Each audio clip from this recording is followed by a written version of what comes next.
যাচ্ছি। আপনারা দেখেছেন আগরতলায় বাংলাদেশ মিশনে হামলা হয়েছে। আপনি জানেন বাংলাদেশের মানুষ আগরতলা থেকে চকিরতলা পর্যন্ত পাহারা দেবে। বাংলাদেশের মানুষকে বৃত্তাঙ্গুলি দেখিয়ে আপনারা পালাতে পারবেন না।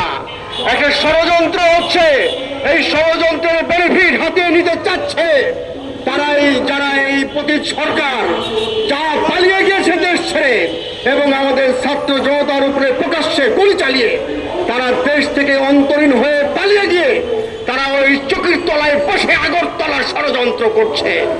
গ্রিন পার্টি এই যে আমরা ক্ষোভ বিক্ষোভে নামছি, মিছিলে নামছি, তার আগে দুটো কথা বলেই শেষ করছি।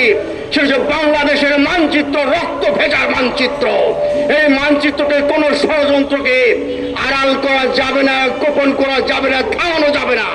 এই মানুষের ছাত্র জনতার শ্রমিক মেহনতি মানুষের রক্তযাত্রাকে কখনোই থামানো সম্ভব হবে না।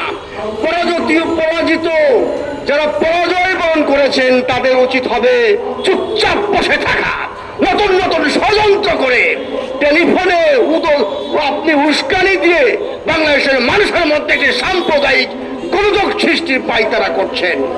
এই সরকারকে বলবো শক্ত হাতে কঠিন হাতে তা মোকাবেলা করতে এবং এই দেশের রাজনৈতিক সংস্কৃতির পরিবর্তন করে নির্বাচনী ব্যবস্থার এবং প্রশাসনে প্রয়োজনীয় সংস্কার করে জনগণের প্রতিনিধির হাতে ক্ষমতা ছেড়ে দিবেন এবং বাংলাদেশে হিন্দু, মুসলিম, বৌদ্ধ, খ্রিস্টান, জৈন সকলের সাম্প্রদায়িক সম্প্রীতি রক্ষার্থে যা যা করার তাই করবেন।